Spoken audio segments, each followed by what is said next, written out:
Well, good evening and welcome to this July 11th, 2017 regularly scheduled board meeting of the Richland 2 School Board of Trustees, where not only have we returned from executive session discussing student readmission requests, personnel recommendations, releases, and in-district transfers, we've also had the pleasure of coming from the drop-in for Dr. Davis, our new superintendent, and it's nice to see his family here as well. We welcome you. Tonight marks a change in leadership. Tonight is a time where I'm honored to be serving as the new chair, as well as happy to have serving alongside me Dr. Elkins Johnson as the vice chair, and as secretary, Dr. Caution Parker. Appreciate all that you guys do, and I'm now considering whether I should be called Mr. Mercer Plank. In addition, I'd like to thank Mr. Manning for his 2 years service as the chair of the school board. We really appreciate that, as well as Ms. Mackey for your year, this past year as vice chair. Thank you so much for your leadership, your dedication to the board, and all that you've done. Thank you so very much. Tonight also marks the beginning of Dr. Davis serving as our superintendent, who I am also sure he is glad he's dropped his double name, superintendent-elect, to superintendent. Yeah. So it's been a year. We've been talking that it seems as though we're used to him. He's been doing this for the past year and overlapping. It's been a nice transition. So we look forward to your leadership. We appreciate your vision, your mission, and we look forward to a long time together. So with that, we'll move on to our inspirational moment, our Pledge of Allegiance. Ms. Agostini. Thank you, Mr. Chair. Keep the fire burning.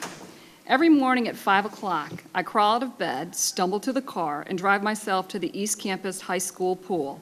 Many times I say to myself, why do I get up at such a ridiculous hour, especially when I could be sleeping? No one cares if I'm here or not. Then I simply recall the first thing I see when I enter the pool area, a sign which says, success is not a result of spontaneous combustion. You must set yourself on fire. A simple glimpse of this sign will instantaneously contradict my first thought of the day. I care. I want success. That's why I'm here. To me, success is the ability to set a goal, 5:14 in the 500-yard freestyle, and in my mind, heart, and to the best of my ability, try to achieve it. The reason I wake up at such an undesirable hour is because of a goal that I desire. Spontaneous combustion is defined as self-ignition in a substance through chemical actions of its constituents. I nor anyone else will obtain a favorable outcome if the venture sought doesn't begin within oneself. My dedication to make every practice, morning and afternoon, is the first step in lighting my flame. Everyone wants to burn with vigor. You're the match. Light yourself. That was written by M. Lindsay Burke, that's me, in Expository 2 Writing, my junior year of high school in 1983. As we transition from be the spark to fuel the flame, I thought of my favorite quote from Arnold Glasgow, which over the years I have often referred back to, would be appropriate to share. Success is not a result of spontaneous combustion. You must set yourself on fire. Please join me in standing for the Pledge of Allegiance. I pledge allegiance to the flag of the United States of America and to the republic for which it stands, one nation, under God, indivisible, with liberty and justice for all. Thank you, Ms. Agostini. I appreciate that. And you mentioned spontaneous combustion. I was wondering if it's hot in here, or is it because this is my first meeting? I mean, I feel like about to spontaneously combust. So we'll move on to our next agenda item is the approval of the current agenda. May I get a motion? So moved. Moved by Mr. Manning. Second? Second. Second by Dr. Elkins Johnson. If no discussion, we'll take it to a vote.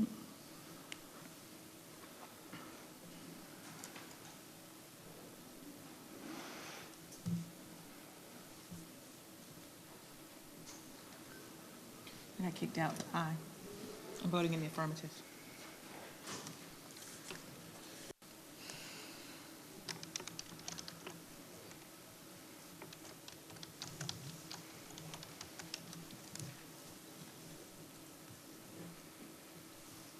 Motion passes 7-0. Thank you very much. Next is the approval of the consent agenda. May I get a motion? Moved by Ms. Agostini, Second? second by Ms. Mackey. Any discussion? Hearing none, we'll take it to a vote.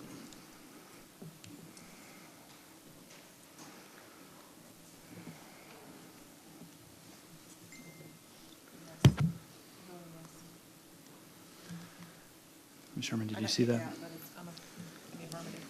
I'm in again. I'm back in. It's just kicking me out, but I'm back in. Motion passing 7-0. Again, thank you. Now we'll have our first public participation. We have no one signed up, but if you'd like to address the board, please do so now.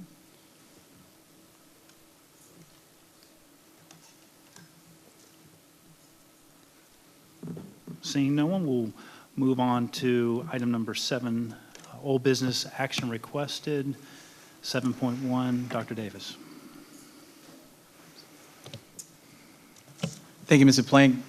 Under old business action requested, for your approval, we have policies IKE, promotion retention, administrative rule IKER, BCB, BDD, BDF, BDFR, BDG, BDGR, and BDH for your considered for approval. Thank you, Dr. Davis. So may I get a motion to approve the policy revisions as stated by Dr. Davis? Mr. Chair, Yes, Ms. Agostini. I would like to make a motion that we approve all policies with the exception of 2 that I would like to pull out. IKER, promotion for retention for further review, and IKE, policy for promotion and retention for clarification of language. Okay. Motion made by Ms. Agostini. Do we have a second? Second. Second by Dr. Elkins Johnson. Mr. Plank, if I might offer a friendly amendment to your motion, I've got some questions along the way as well, particularly under BCB. I think they're just for clarification, if I'm not mistaken. And BDFR, I do have a suggestion as well with regard to language. Do you want those pulled out as well for further Please. revisions? Okay. Please. All right, so we've had a friendly amendment to the motion, the initial motion. Any discussion? Mr. Chair, can I recommend maybe we just, if we're going to table them, since we have so many, just table the bulk and come back to them at the next meeting? Would that be amenable to the crowd to do that? I mean, we have, I think, 3 or 4 out of the Ms. group. Agostini, Ms. I support Mackey? that. Okay. Yeah, I'm amenable to that. Okay, all right. Absolutely. So at this point, I'd look for a motion then to table the policies at this point till a future meeting. Is that correct?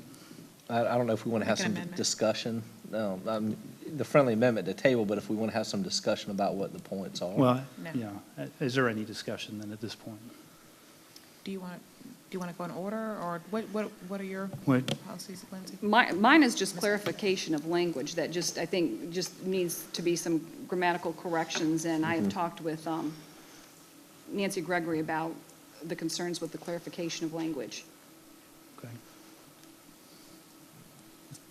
Ms. Mackey? Okay, I have a couple. Under policy BCB, I would like to get into detail a little there. Okay. On page 2, I would love to have clarification. Let's see. With regard to conflict of interest.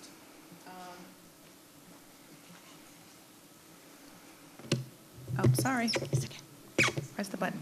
On page 2, with regard to conflicts of interest, regarding employees, board members, superintendents, their family members, if I understand correctly, page 2, paragraph 4, it says there's a prohibition for any board member causing a family member to be employed, but I want it to be clear that once, if a board member or executive or superintendent, I think we're talking about board members, has a family who's working in the district, that's not in violation of any policy or any ethical violations, if I understand correctly. It says you can't cause them to be employed. Oh, I've got Paragraph page 2, 4, paragraph page- 4. Hang on.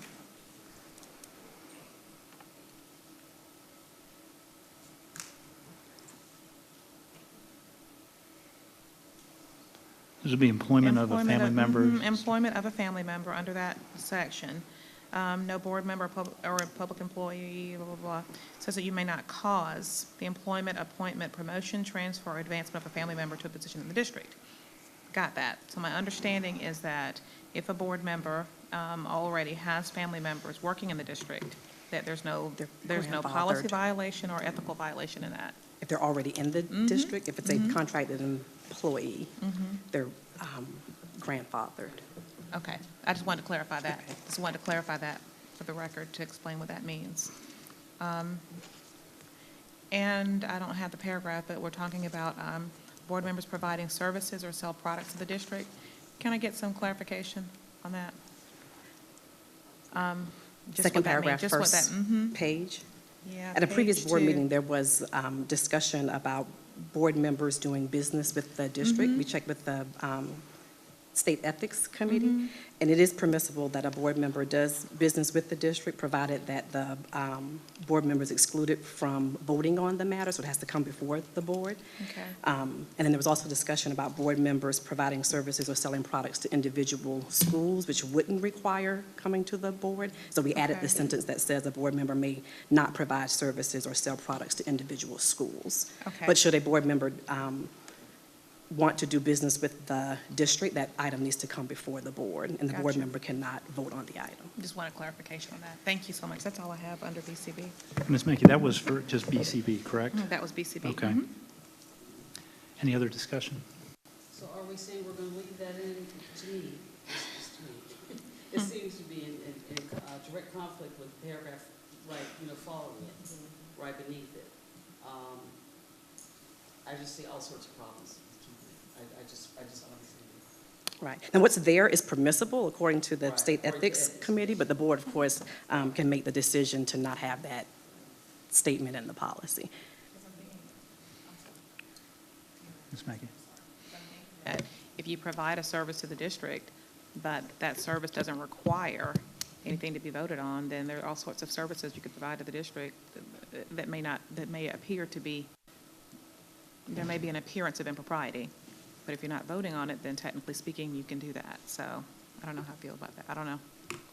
I may be in agreement with Dr. Caution Parker on that one. But just my opinion. Okay, thank you. So is it the consensus of the board to remove the last sentence and Ms. Mackey, did you? I don't know, that's my opinion on it. I'd love to hear feedback from others, but my opinion is that it's, I don't know, it leaves us open for the appearance of impropriety. But if we're not voting on something, then technically speaking, if you're not voting on a service that comes before the board, then technically speaking, you could provide all sorts of services. But does it provide the appearance of impropriety? According to policy, it's permissible. I'm just wondering about the appearance. Just wondering. I don't have a recommendation. I'm just wondering how that appears. Dr. Elkins Johnson? I would just like to say that I'm in support of having that removed if we take a vote on that. And so we're Because I saying just that- feel like it's a conflict of interest as well. Okay. Yeah, I think we're saying a board member may not provide services or sell products to the district. Ms. Shad, did you have something? I'm trying to figure out what the thought process is in making this, and I don't know if you have any historical perspective as to, well, let me ask this. This came from the School Boards Association? Correct. Okay. Did they give you any guidance as to why this was approved? Was there some lawsuit? Was there something going on in another district? What?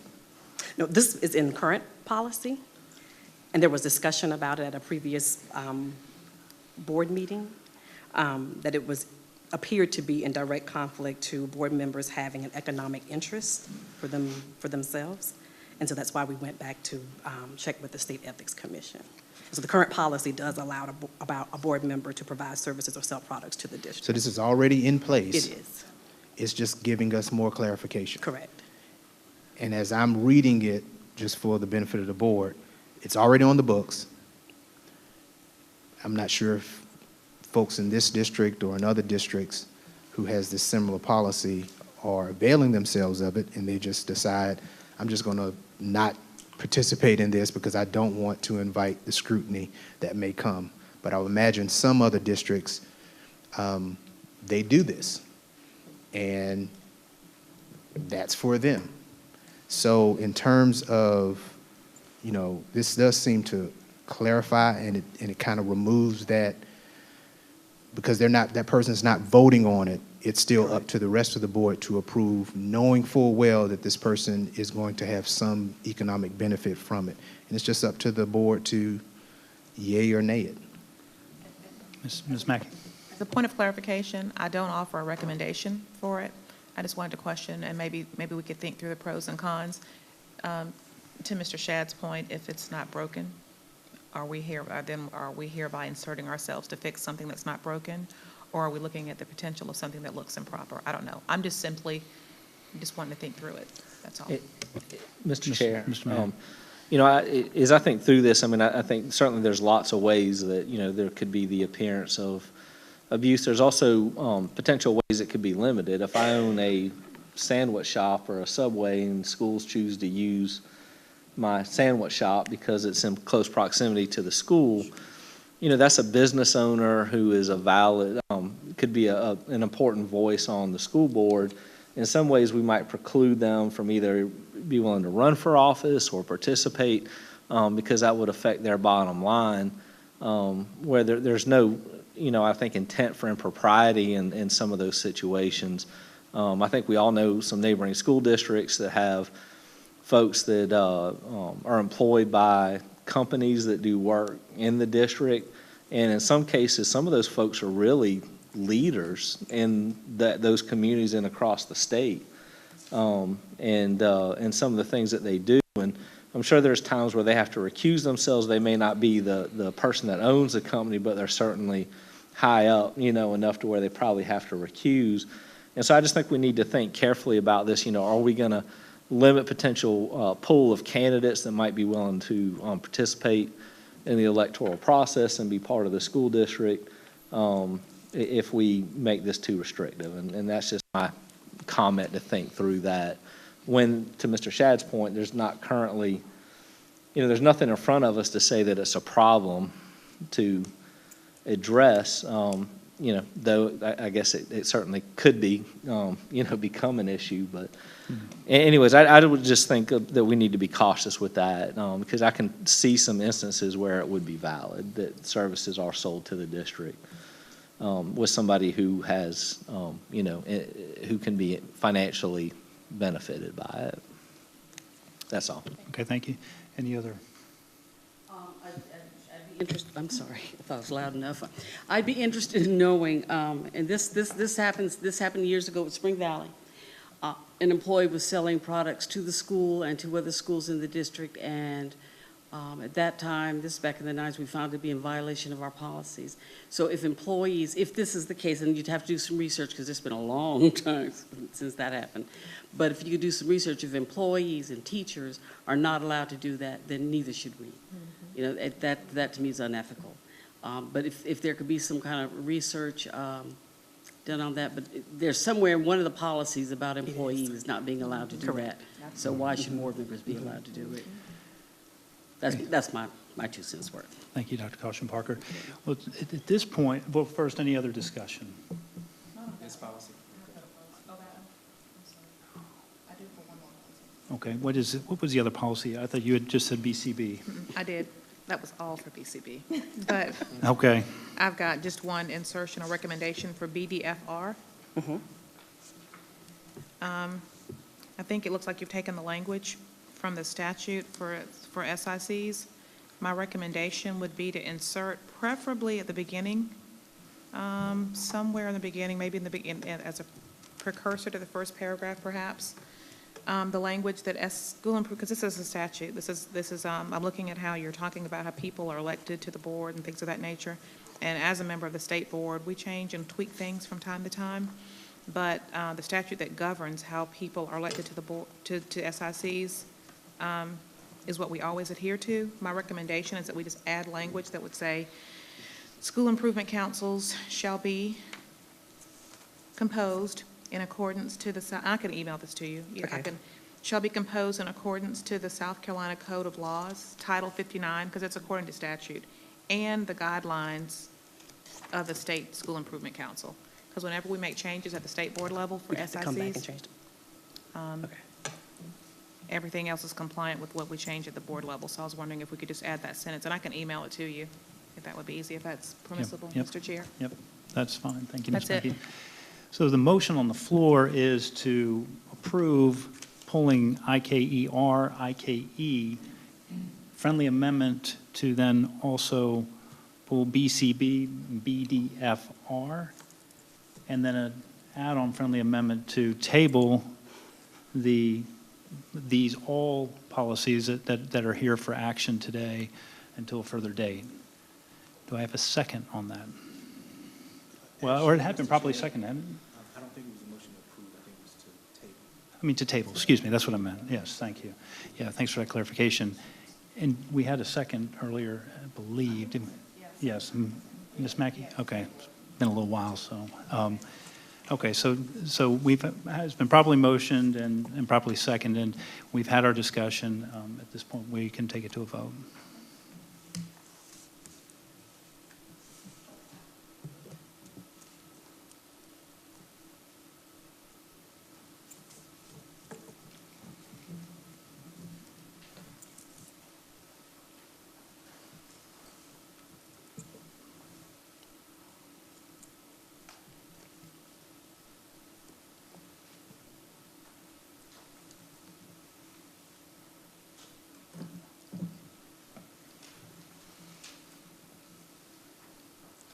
Motion passes 7-0. Thank you very much for that discussion. We'll now move on to agenda item number 8, new business, no action requested, 8.1, further policy revisions. Dr. Davis.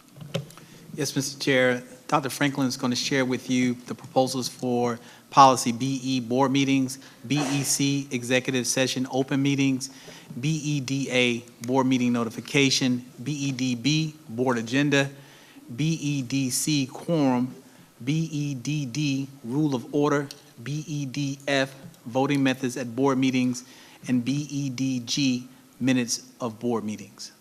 Dr. Franklin. Oh, that's Bed. Okay, I'll begin with policy BE, board meetings.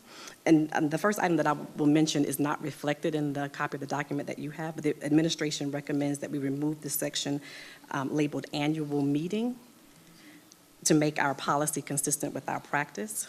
The items mentioned in that section of the policy are done at other times in the year than annual meeting that's listed there. And Dr. Franklin, if I may, to help this flow a little easier, maybe through this section, that what we'll do is, as you provide the information on each policy, I'd like to open it up for discussion on each policy so that we can keep some structure to that. Is that okay with you guys? Okay, great. So then on BE, any discussion? Ms. Mackey. I've got a couple of Okay. questions. And one of the things, just to state for the record, I think Mr. Shad had asked previously that where we make revisions or suggestions that we know where they're coming from. And I think that won't happen this meeting, but we acknowledge them in the future, just so we know. And I'm cool with that, just acknowledging that. Thank you for all that you've done, though. For page 3, let's see.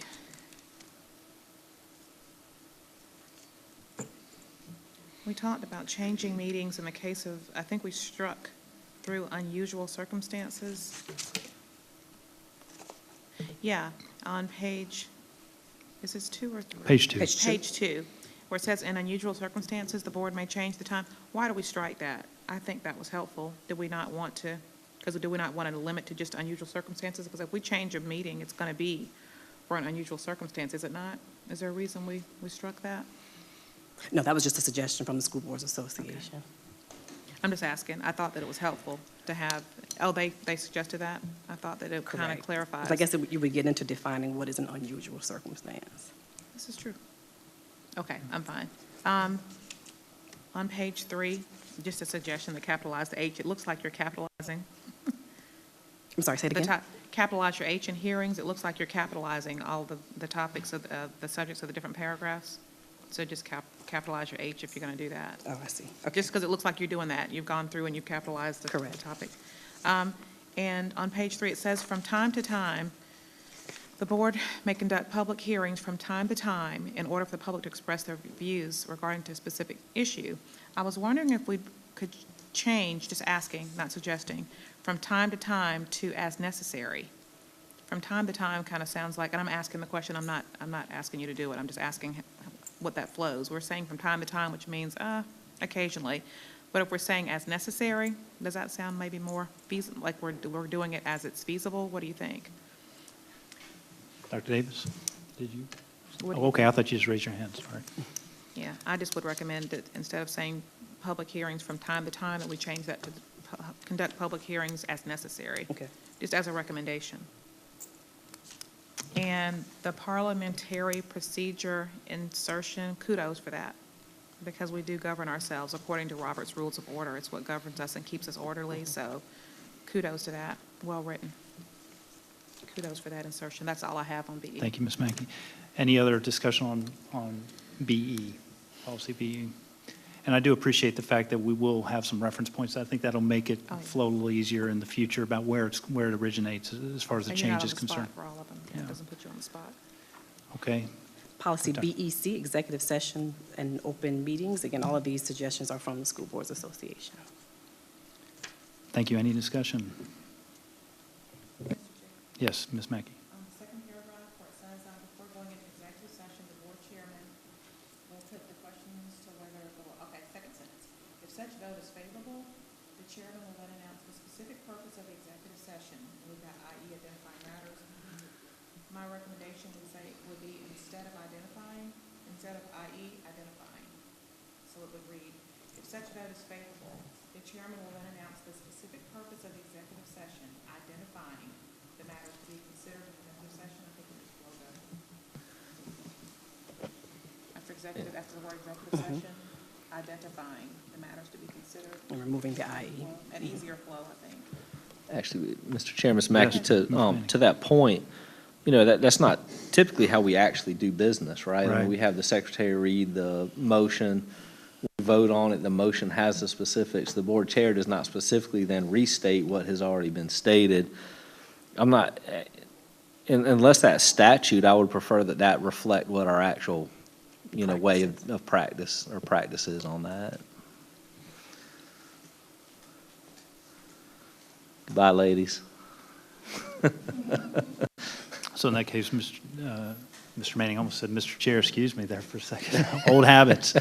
That will then insert secretary, we'll move it to removing chairman and adding secretary that would read the executive session items.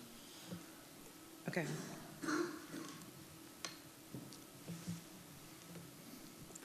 Got it. Okay, you good? Any other discussion on this policy BEC? I think we discussed last time, but I'd love some clarification. Ms. Mackey? Oh, I'm sorry. That's okay. No, wait. I think we discussed last time, but I'd like a little bit of clarification with regard to the last paragraph on page 1. Board members refraining from electronic communications during executive sessions or personal or district-owned devices, blah, blah, blah, because it could be subject to FOIA. And I think we discussed that, we touched on this last time, but it's my understanding that we are prohibited or it's recommended that we not use any electronic devices while in executive session. And I know we touched on this and went back and forth, but I'd love to have clarification as to what we determined or deemed was appropriate in executive session with regard to that. Mr. Chair. Yes, Mr. I Manning? think there was a couple things, you know, one, I mean, we look at our board docs on a district-owned device. So we'll have to take into account something for that.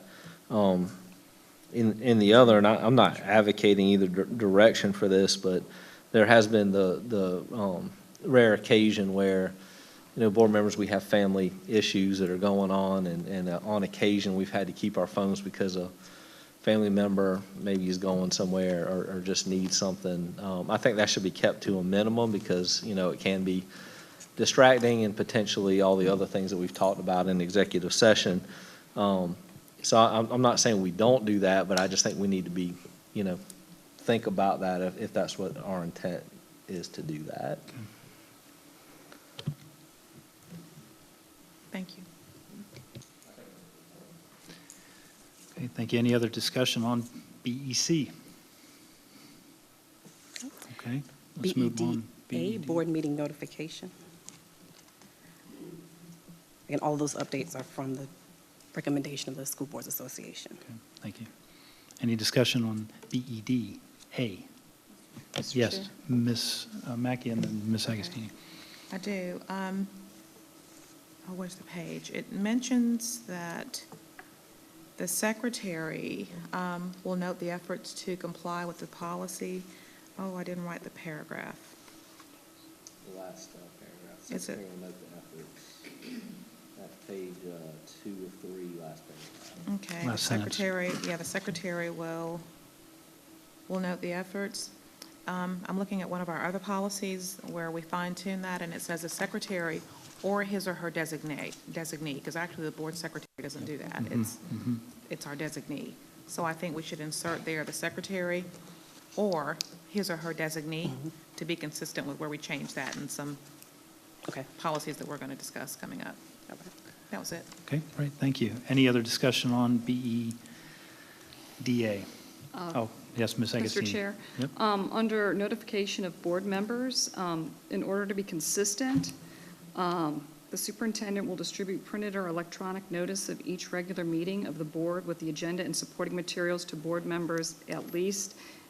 Could we, we've got various descriptions in different policies. Could we put 3 business days and include business instead of just 3 days?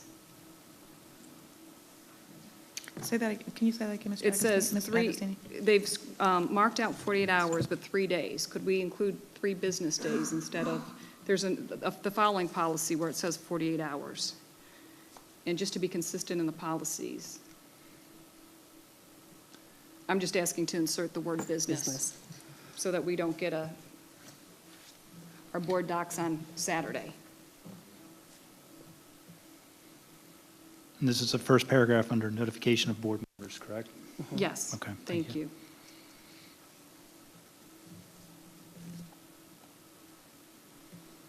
Any other discussion on BEDA?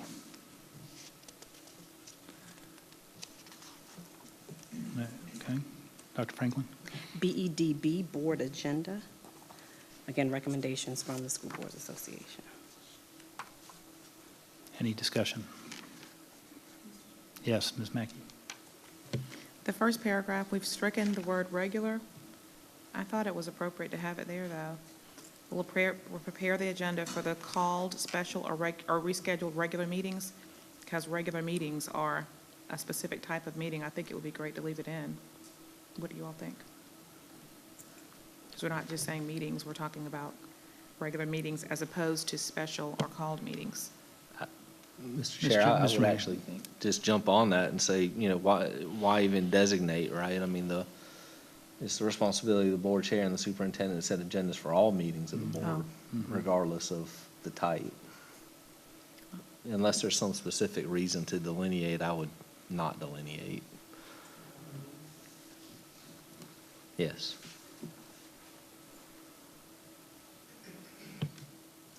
Thank you. Any other discussion? Mr. Chair? Ms. Agostini? In the 4th paragraph, and this goes along with what I was just referring to, this, in order to be consistent, the superintendent will distribute the agenda and supporting materials to the board along with the notice of the meeting and agenda. On here it states at least 48 hours in advance of the meeting. Just switching that to 3 business days.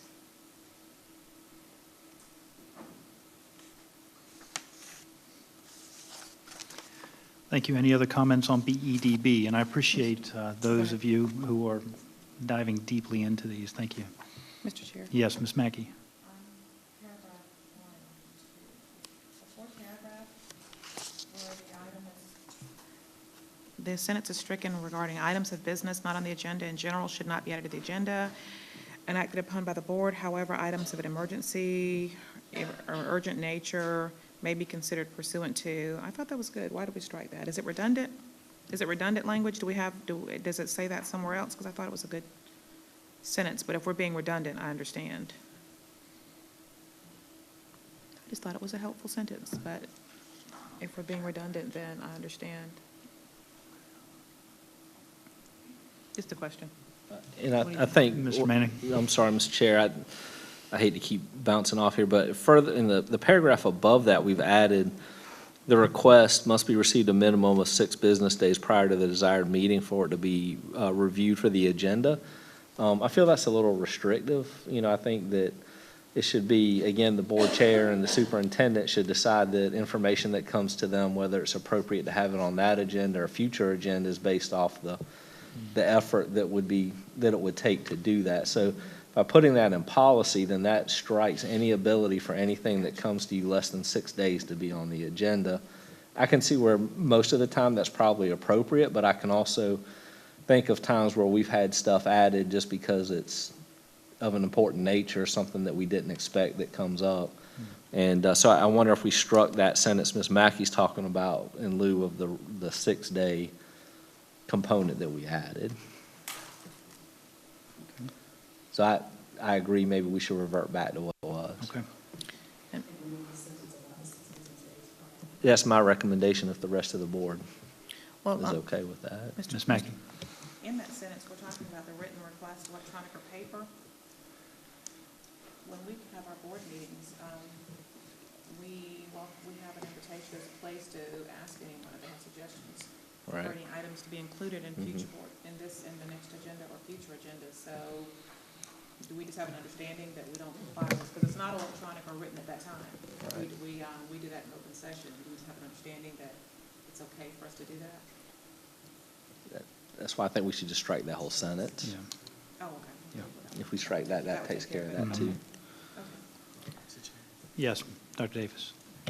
If I may make a recommendation or for consideration for the board as we look at this, this part of the policy, by not having specific or a set day, 6 days prior, business days prior to the desired meeting, it would allow for any or all items to be considered prior to a board meeting. So it could impact the job of the board to keep meetings orderly and on task, because at that point, someone one day ahead of time can ask you to place something on the agenda.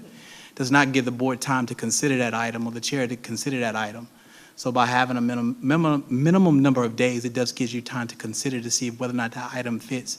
Sometimes agendas get pretty packed and you cannot consider it. So I would recommend that you look at, if 6 days is too many days, that you at least consider some time limit for consideration.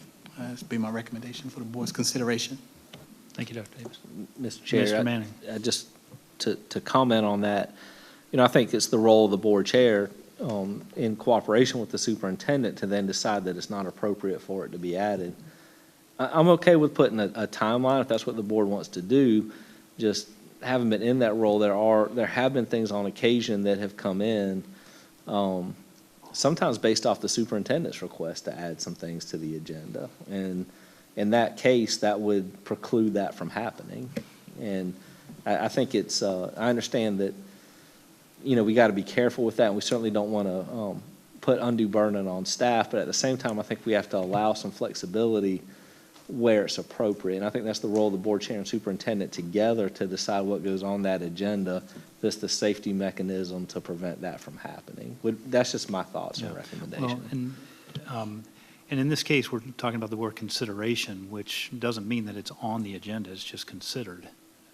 That's the way I read that, the intent of that at that point. So if we have days or we don't have days, it's still up for consideration, whether it's an hour before or not. So I mean, I'm okay with that. Any other discussion? Mr. Yes, Chair. Ms. Mackey and then Dr. Comment, Johnson. paragraph 2, that you rewritten, it's extremely well written. Just a comment.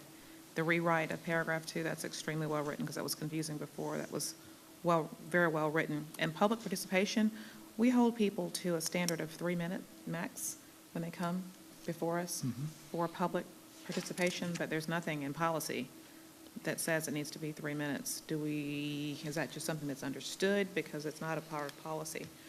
Well, oh, I didn't catch it. They Okay. just keep coming. They Yes, keep coming. ma'am. Yes, ma'am.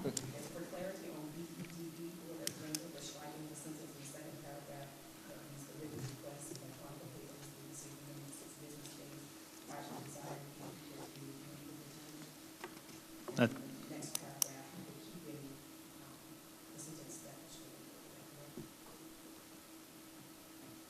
Yes. Mhm. Thank you. All right. Before we move on, BEDB, any more discussion on this? Dr. Elkins Johnson, yes. Just want to go back to what Dr. Davis mentioned. I would like for us to take in consideration that we do limit the amount of days, and I would like for us maybe to possibly discuss the amount of days, because it's coming from the superintendent that he feels comfortable with us placing a number there. So I would love to see how we can, meet his obligation of placing the amount of days. It doesn't have to be 6, but Dr. Davis, I'll ask, what will you feel comfortable with us considering? Dr. Davis?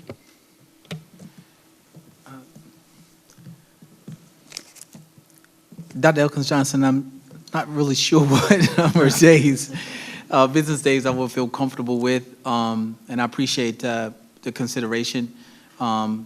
But if the board feels that they want to remove it, I think we will be able to meet those accommodations. But if I had to put a number of days on it, I would say at least 3 business days for consideration, to give us an opportunity to review the request to make the decision with the chair. Sometimes it's difficult for the chair and I to get together to have the proper discussion, to give it the vetting that it needs to determine whether or not it's an item that will go on the board. And I would do my best to not try to place items on the agenda that have not been properly discussed. Dr. Elkins Johnson? Mr. Chair, that's going back to what Ms. Agustina stated earlier about maybe possibly those 3 business days, and that will be consistent with what we already have in the policy. So I would love to see that added, if the board agrees with that. I am fine with that as well.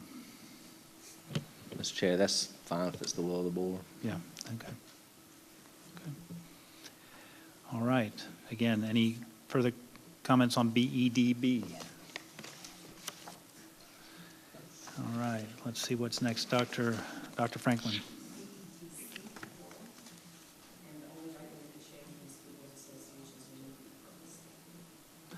I'm sorry, could you state, if you turn your microphone on for me? Sorry. Go ahead. You timed me out. The only recommendation from the School Boards Association is removing the purpose statement. Okay. Any conversation on BEDC? Just for Dr. Evans Johnson. clarification, thank you. Before, the quorum used to be 4, and I noticed we had a change to 5. Which one is correct? Yeah, it has It always went back been to 5. 5, Yeah, okay. well, there's no Well, change at on one that point, part. it was 4, just to say, Once you don't have 7 board members, then it's fine. okay, You don't have 7 board members, then it's fine. okay, And thank you'll you. see, this particular Yeah, see. paragraph has not been amended, so it's under special circumstances that it goes down to 4. Okay, thank you, just one clarification. Mr. Chair? Yes, Ms. Oh. Agostini. And this might just be a typo, and forgive me if I'm reading this improperly, but the second paragraph, a member of the board has resigned and no new member has been elected and installed to replace the member who has resigned.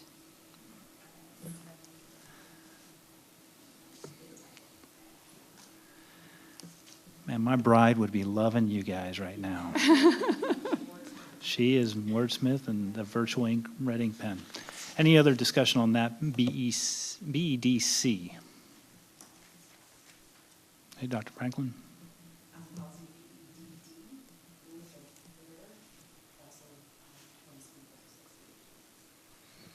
Any discussion?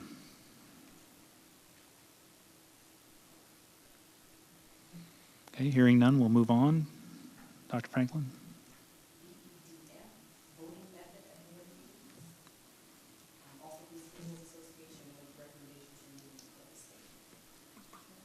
Ms. Mackey? Were you done? Did I cut you off? Dr. Frank, did I cut you off? Okay. Paragraph 1, we make reference to, page 1, paragraph 1, we make reference to no secret ballots being used, but in the case of officer elections, if there is more than one nomination on the floor, then we do employ secret ballots to execute that vote. So I'm not sure if we need to specify that or strike that new secret ballots will be used, because that is the one instance that I can think of where we do employ secret ballots. So I'm not sure if we strike that or if we explain what we do, or explain the exception. I'm not sure Yeah. if we want to do that policy. Okay. Okay. Good. Any other discussion on BEDF? Okay. Mr. Chair? Yes, Ms. Mackey. This is Nothing clerical or grammatical, but I wanted thoughts. Voting, we're talking about no proxy voting and things of that nature. With regard to voting, it's not in our policy, but we have a practice of voting. If you call into a meeting, that you can vote over the phone. Is that something that and I guess that's another case of if it's not broken, don't fix it. But, you know what? Never It's in the mind. third paragraph. It is, just, is that something, well, you know, no one else has any concerns. I've mentioned that before, but no one has any concerns about that, so it's whatever. Executive session, when we're talking about super sensitive, I'd like for us just to think about, if we can't be here, if we have other, emergencies and things, we call in to executive session and we'll call into public session. I've just got concerns. I've said it a million times. I have issues with discretion and things leaving, that shouldn't leave, and being sure that we're super sensitive and confidential in executive session items. I'm just wanting to know the board's thoughts about when we call in for executive session. Should we call in for executive sessions or just be super careful, or just my thoughts about that? Because we have no way of ensuring that no one else is in the room if you call in for an executive session item. So I've got concerns with regard to discretion at executive session items and making sure that we either execute due diligence when we call in for executive session, because we have no way of ensuring. Executive session items are super sensitive. They're executive session items for a reason. And if we call into executive session, we have no way of ensuring that no one else is in the room with the other person. So just wanted your thoughts on that. Mr. Manning? Mr. Chair, I agree with Ms. Mackey that it is difficult to ensure, security, discretion. However, the one issue is having, called into several meetings. In many ways, you would be precluded from being able to vote on some items because there's discussion of items that then come to us for a vote. So if I call in and I'm unable to participate in executive session, I guess I would have to abstain from those votes. So, because you wouldn't have the information that was needed in order to make a educated decision about those things. So I'm not saying not to do it, but it will impact the public session, your ability to participate in public session if you can't participate remotely. And I'm not, Mr. Chair. Recommendation, I was just a thought. yeah, no, and it was just a comment, not a yay or nay. Ms. Shad? Mr. Chair, Mr. Manning, I'm not quite clear on what you're saying in terms of them not participating in executive session and not being able to make an informed vote in the public session. We'll have Mr. Manning. contractual issues at times where in executive session, we may discuss the contract, the nature of it, the pluses and minuses. So if I'm not able to have the benefit of that discussion, then I'm less able to make a educated vote on that particular topic in public session when that contractual issue comes up for a vote. Because I didn't get the benefit of the lawyer or the other discussions around that particular issue. So then when I'm asked to vote on that, sometimes there's money involved, sometimes other contracts involved.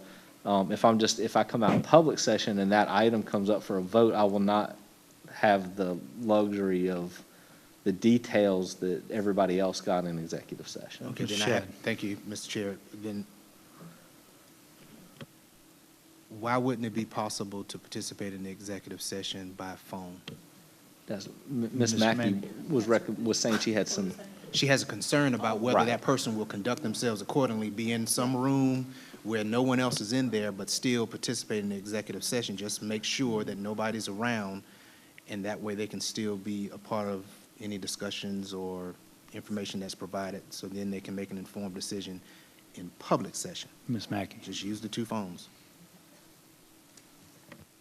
Are you asking me what I was saying, Mr. Shad? For For example, clarification? if I am at a lawyers conference in San Francisco and I'm in my hotel room and my wife is downstairs wherever, so I'm totally secluded from any member of the public, could I call into the executive session to Ms. Agostini's phone and she put it on speaker so that I'm a part of the conversation and get all the information that you all would get?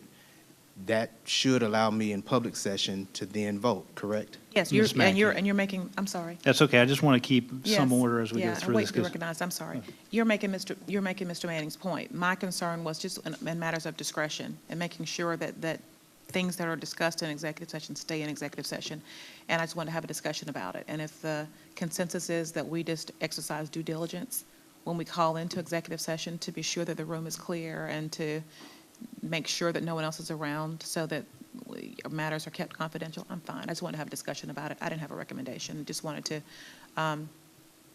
reiterate that we just exercise discretion when we call in. Dr. session. Elkins Johnson. So you're Sorry, making Ms. his Mackey. point. Hey, Mr. Chair, Let me, Ms. my Manning, if I comment could get was- Dr. Elkins Johnson first. I'm sorry, go ahead. Just wanted to say I do agree with Mr. Shad and Mr. Manning, because there have been times that I've been away for conferences as well, and I think our professionalism will allow us not to have someone else in the room. So I would just hope that we're just that professional, that this really doesn't even have to be a conversation, that we just respect each other as colleagues and know to do the right thing. Mr. Manning. Okay. I would echo the comments of Dr. Elkins Johnson. Any other discussion on BEDF? All right, let's see where we are. Dr. Franklin. Last one?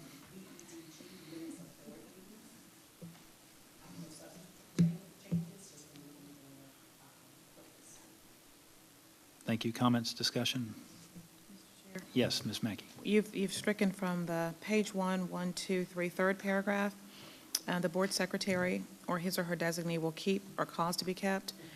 I'm thinking that we should probably keep the language cause to be kept, because again, the board secretary is not keeping this, it's our designee. So I would keep the language keep or cause to be kept a complete record, because I think we have it written that way somewhere else.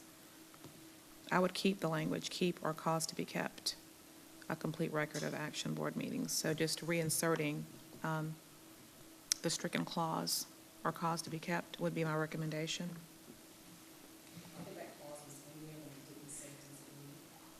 Okay. Ah, got you. So it's redundant. I got you. I've got you. I've got you. Any other discussion on BEDG? A comment. Ms. Mackey.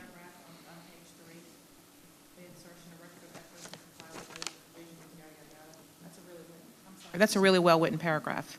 The page 2, the Two. last paragraph with the hefty insertions and rewrite, it's a really good rewrite. Kudos for that. It's very well written.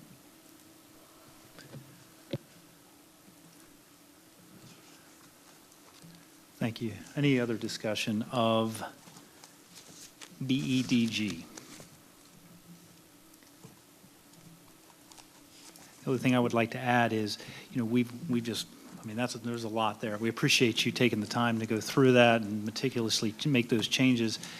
My understanding is that all these policies then are changed, amended, we vote on them, they go to the South Carolina School Board Association, is that correct? That's correct. So what do we have in place right now to make sure that once they're in, that they are done correctly? Because we can see what we've accomplished here tonight on the action from last time and tabled that, as well as the revisions we're making now. Right. I can go back and cross-reference what they Okay. post with what we approved at the meeting. Okay. Yeah, I just want to make sure that we don't we're voting on things, approving them, getting them in there, and then there's potential errors there as well. So I know that may take a little extra work, but I think in this case, it's important. Okay, thank you, Dr. Davis. Thank you, Dr. Franklin. Pardon? Just Okay, to Ms. thank Mackey. you. This was a lot of effort, and to go through with a fine tooth comb and to pick up on Scrivener's errors and grammatics and syntax and context, that's a lot. And I just want to thank you for a great job that you're doing, Dr. Franklin. Oh, thank you. Yes, I'll spread them around. Thank you, Dr. Franklin. Thank you, Dr. Davis. So now, with all that wonderful conversation discussion, we'll move on now to 9.1, agenda items for August 8th, 2017 meeting. Any additional items for the next future agendas, Dr. Davis? Not at this time. Do we have any additional items for the future agenda? However, there will be some policy proposal revisions for the next board meeting. We may consider reducing the number of proposals for the next board meeting so that we have the proper time to address them. But those policy revisions or proposals for policy revisions for the next board meeting would be IKA, Grading and Assessment Systems, IKAR, Grading and Assessment, BEDH, Public Participation at Board Meetings, BEDI, News Media Services at Board Meetings, BEDL, Board Meetings, Board Members and Electronic Communication, BEDM, Electronic Participation in Board Meetings, BEDN, Board Members' Use of District-Owned Portable Devices, BG and BGD, Board Policy Processes, Board Review of Administrative Rules, and BG, BEGDR, Board Staff Communication. Thank you, Dr. Davis. Any other agenda items from the board for next meeting or future meetings? Okay, hearing none, we'll move on to 10.1, our second public participation. Again, no one signed up. However, if you'd like to address the board, please come forward now. Seeing no one, we will now move on to our final agenda item besides adjournment, which is 11.1, board and superintendent comments. I'll start to my right with Ms. Agostini. Move left. As we said goodbye to Dr. Ham last week, and I commented how we had talked about family, I'd like to welcome Big Brother to the table. And also thank Mr. Plank for inviting me to provide the inspirational moments. And I invite all of you, if you have any suggestions, recommendations, or want to volunteer, I'm open for suggestions. Thank you very much. Thank you, Mr. Chair. I want to say, again, congratulations. I've said it personally, but I did want to say it publicly to our new executive committee. I expect great things from you all with your leadership. We do have a great team. And, of course, welcome Dr. Davis to this somewhat new position. And you do have our support, and we appreciate your leadership. I want to thank our staff, the administration, the leadership staff for all that they do. These are the dog days of summer, and while school is out, it's really not here in this building. And with our staff as well, with professional development, everything that's going on. So we appreciate all that you all do, and let's fuel the flame. Thank you. Thank you, Ms. Shad. Dr. Carson Parker. Exciting evening this evening, wasn't it? Listening to policies. I used to have to do that. I'd just like to say congratulations again to you, Dr. Davis, and welcome you on board, and looking forward to working very closely with you in the future. And congratulations to our new board officers. It's going to be an exciting time for us all the way around.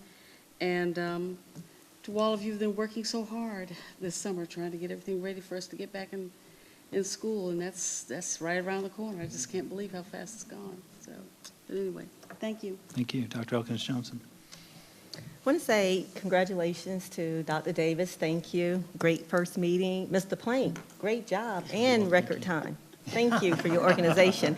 Also want to say happy belated birthday to Lindsay Agostini. Thank you. And also had an opportunity to go over to the ordination of Olivia Wilson, who is one of our employees at Dent Middle School. It's just always awesome to be amongst Christian leaders, teachers, and staff. So it's just great. So if you see Olivia Wilson, please congratulate her. And Dr. Franklin and your team, great job for the alphabet soup, and we look forward to some more coming. Thank you. Thank you. Ms. Mackey. Yeah, ditto, this is easy, just ditto. But to me, but yeah, not to, just a big thing to publicly congratulate you again. Dr. Davis, great job on your first meeting, and, Mr. Plank, great job. Thank you. Great Thank job. you. It's not easy in that chair, Yeah. so. You feel the heat. Great job.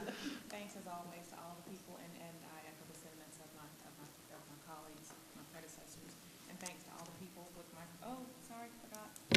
Thanks to all the people who are sitting there with microphones in front of them, and the executive staff, and the people in this room who make what we do possible, and make things possible for the end user, which is the 28,000 students of this district, and the teachers and support staff. So bless you all for the people that make things go. And just as a comment, I want to just do a shout out for girls for a second. Ms. Agostini and I were guests of the Columbia College 2017 Summer Leadership Camp today, and we were speakers for the Women in Politics component, and it was just nice to see girl power at play in trying to encourage women, more women to get involved in politics and leadership roles, and it was a nice time being able to encourage them and to see so many District 2 people in the room. Actually, I think that was the overwhelming majority. There were lots of District 2 high schoolers there, but just wanted to put a little plug in for, for the women in this room who were once girls and have stepped into positions of leadership. Bless you all for what you do, and keep encouraging others to move forward. Thank you, Ms. Mackey. Mr. Manning. I'm just excited. I have more free time than I know what to do with. But seriously, I wanted to, as everybody said, Dr. Davis, congratulations in your new role. Very excited to have you on board as superintendent, and just excited that we have great staff, opportunities to promote from within and continue the tradition that has made Richland 2 great and will continue to make us great. The First Lady of the district, thank you for being here and being with us. So you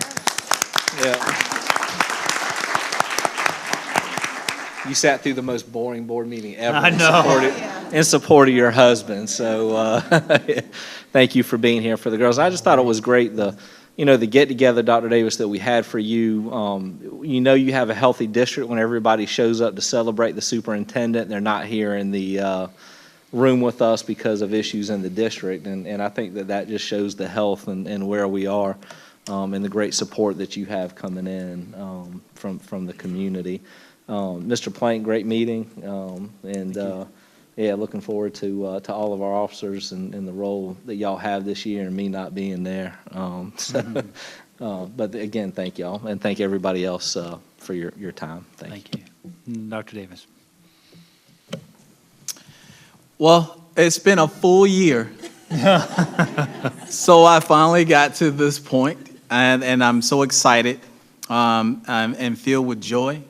My heart is full with humbleness and graciousness, and I feel extremely blessed that I have been provided this opportunity and selected by this board to serve the premier school district, period.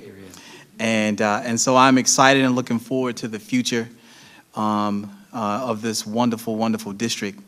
I also want to take the opportunity to thank everyone who came out to the meet and greet, and to the board for giving me the opportunity to meet and greet our community in a very informal manner. It's important that you're able to walk with all people, those who have extremely important roles, or everyone has an important role in our community, but you should be amongst the common folk as well as anyone else. And I relish the opportunities to interact with our community in an informal setting. So thank you for that. People don't have to be kind to you they don't have to support you and they don't have to wish you well. And so I am just humbled that people took the time out of their schedules to come out to do that this afternoon. So to our community, to our faculty, to our staff, to my executive staff, to all my well wishers and supporters, thank you for coming out and supporting me. I also want to take the opportunity to highlight the new Richland 2 Avid Early College is starting this year. High school students can start earning a 2-year college degree while in high school and without the tuition bills. So rising 9th graders who qualify for the Richland 2 Avid Early College can earn an associate's degree from the University of South Carolina at Sumter.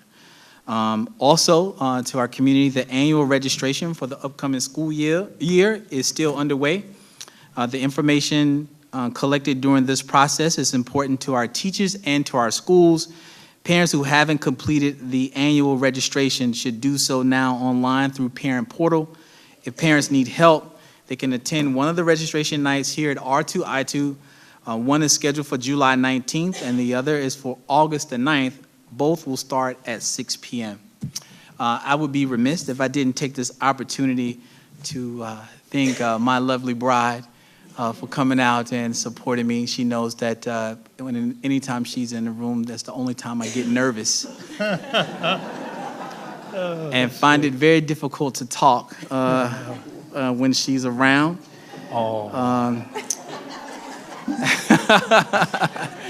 But I am. Hey man, I spend a lot of time working, so I have to make sure she's happy.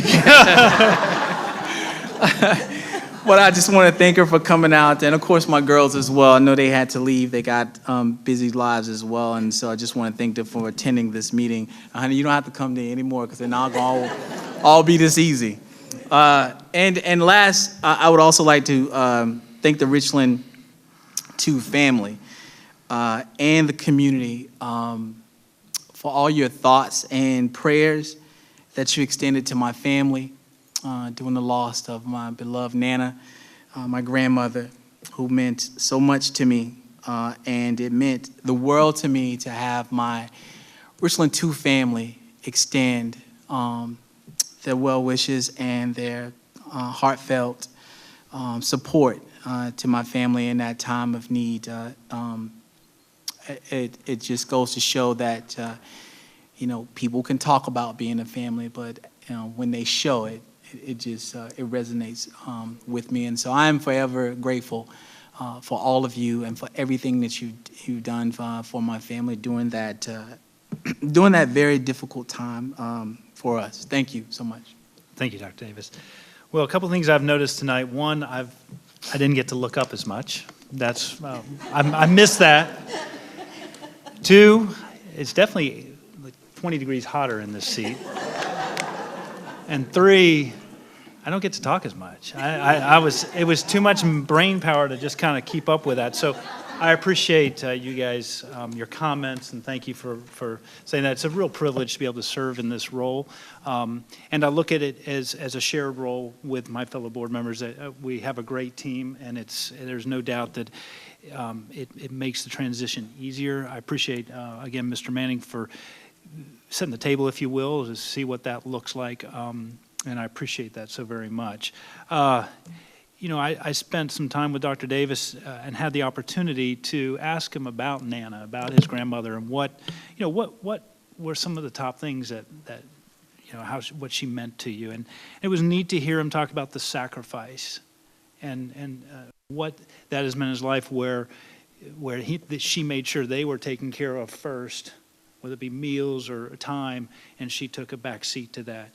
The work ethic, about what it means to continue to work, never complain, to continue to get up and go and always not have a negative word come out of her mouth about her job. And then also decision making, making those tough decisions. And I appreciated that time getting to know more about her, but it also has shaped the man he is. And I think that has been a way for her legacy to continue to live on through you, Dr. Davis, as well as our Richland 2 family. So I know she was very special to you. I feel that very much. So thank you for sharing that. It's neat also in hearing your story. yesterday, I was able to attend the memorial for Elias Pierre, who was tragically died over at Blythewood High School, not at Blythewood High School, but had passed away. And one of his good friends had said, as she spoke bravely, that she mentioned that he would take their craziest fears and turn them into dreams. And I thought that was a really neat statement. I think about Dr. Davis, too, and some of his life and some of his craziest fears, and have turned those into dreams. And here he sits leading this district. And that's just a neat, special time. And it was a neat time to spend with Dr. Elkins Johnson over there yesterday in that sad moment. But out of that comes real neat joy. Had the opportunity to go and check out some lunch programs over with you two back there, Vera Butler and Paula China. Thank you so much for your hospitality over at the schools. And it's just neat to see that we're taking care of our community that way. Again, watching our community partners here this evening, it's neat to feel that family. So thank you for your confidence in me. Thank you for my fellow officers. Thank you for the board, and I appreciate all that. And with that, Link, I finally got to get all that out. I will entertain a motion So to moved. adjourn. Second. There it is. Yeah.